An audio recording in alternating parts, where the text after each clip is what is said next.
Iron Man has inspired countless artistic creations.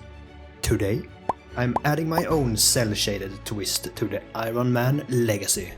Cel-shading is an artistic technique that creates a comic book aesthetic. It's also called toon shading or anime shading. We'll be using bold outlines, flat colors and minimal blending to achieve that iconic look. Stick around because I'm going to show you the entire process step by step, so you can paint your very own comic book superhero. I always start my painting session by priming the model white. After letting it completely dry, I begin masking off the areas that will be painting yellow. But you know what? I hate masking, so I went ahead and painted everything red. Instead, I'll keep adding thousands of yellow layers because we all probably know yellow is such a pain to make opaque. Yeah, and now you think, Ghost Hat, how is that better than masking? Don't judge me. I'm using the darkest color I want as the base color, except for the black in the final step. Maybe I should call it cell highlighting instead. Wait, have I got this all wrong? Anyway, I'm picturing where the light will hit the model as if I were painting in the usual way, just without blending the colors, of course. Another option is to prime it with black before starting the painting, so you can easily determine where to place the highlights, like this.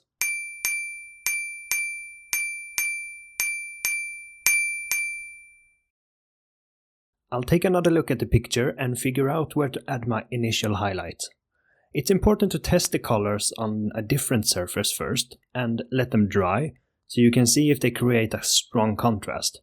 Remember, if the colors appear too similar to each other, it won't look very good in the end. We want to make it pop. This particular step plays a crucial role in cel shading. I'm going to apply this pink color to all the spots where I want the highlights. This takes a while, but I want to show you where I paint, but let's speed things up a bit.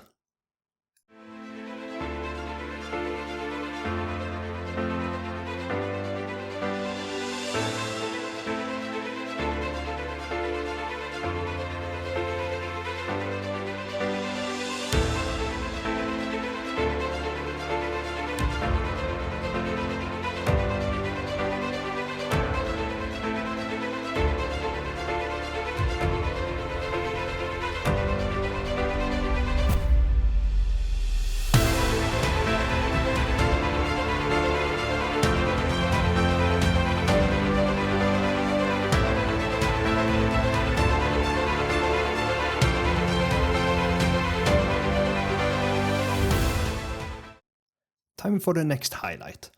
You can choose to use 3 colors for a good cartoonish vibe, or if you want a more blended appearance, you can go for 5 layers. In this video I went with 3 colors. Remember, if you're unsure about where to place the highlights, refer to a photo for guidance. Simply go over the entire model and mark out the highlights. I won't waste any more time with an additional time-lapse, as it's the same process you've already seen. But here's a brief summary of a few hours spent painting before we move on to the next crucial section. However, if you'd like to see more time lapses, leave a comment and let me know. Okay, now that we placed all the highlights correctly and the model is starting to look a bit weird, don't worry, that's completely normal. It's time to move on to the most time-consuming part. Oh, you thought the highlights were time-consuming? No. Just wait until we start adding the black outlines. So, you got 2 options here. You could either use a brush and be really precise with a steady hand, or you can go for a fat black pencil, depending on the type of model you're working on. Personally, I find it helpful to use the pencil for bigger areas and a brush for the smaller details.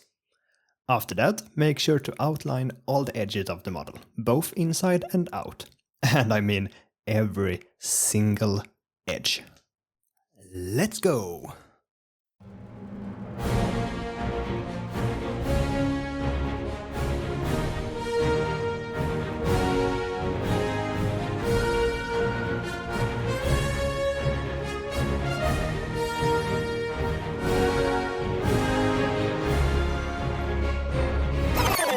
Whoa. Pause the music. We arrived at the section featuring the real shadows, the deep black ones. I'd like to talk about them. Imagine the opposite where you applied your highlights, you know, where a regular shadow falls, and color a part of it black. I could have added even more shadows at the back of the model, but I choose to not include any highlights there, since I envision the light source coming from the top front right. I thought it may end up being too dark. But you do whatever you think looks good. And since I'm here talking again, let's talk about the cherry on the top. That little white detail that pulls everything together. It's like a highlight, but just on a small section rather than the edge. And that's a wrap. Remember to apply a coat of the most matte varnish you can get your hands on, or else the glossy finish will ruin the whole effect you worked so hard to achieve. But you're not satisfied with that, are you? You want to see how I did the LED, am I right? If you could just take a tiny moment and leave a like on the video, that would be awesome. Anyhow, here is the rest. I printed the chest piece using clear resin, and now I'm going to attach the LED to it. I'll be using the same resin along with a UV flashlight. The LED I'm using is often adopted by train modeling, and it's the tiny 0402 size. I got mine from China, but you can find them in various places. Of course, I made sure to print the model hollow specifically for this task. However, I failed to notice that the hole wasn't completely through on one arm. But that's future Ghost Hat's problem, nothing we have to worry about now. After drilling the holes to a larger size and attempting to thread the wire through a couple of times, I finally managed to get it across to the other side. If you're going to wire miniature like this, ensure that the hollow areas are big enough. Alright, now we're cooking. Grab the UV resin, seal up that hole and secure the LED in place for good. Now, onto the other arm. That's not working. Is it stuck? Ha! But why? Can it be? Why is it?